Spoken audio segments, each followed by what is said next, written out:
My name is Daniel Kameka. I work with Action for Environmental Sustainability in Malawi.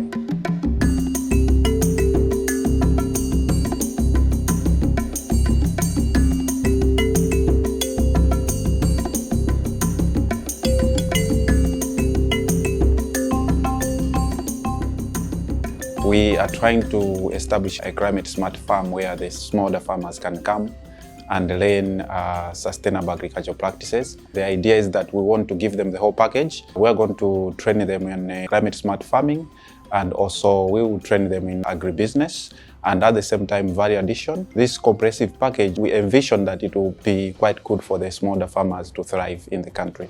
So in our solution, normally we are not going to introduce anything new, but we are going to sustain those practices that are very sustainable in the agricultural production, such as keeping of indigenous crop varieties, crop production, or in animal husbandry. The UNDP grant is very, very important because it is going to accelerate almost everything that we had planned to do in this project. The climate smart farm is in need of infrastructure, is in need of the facilities that we can use to deliver the capacity building trainings that we aim to deliver to the smallholder farmers.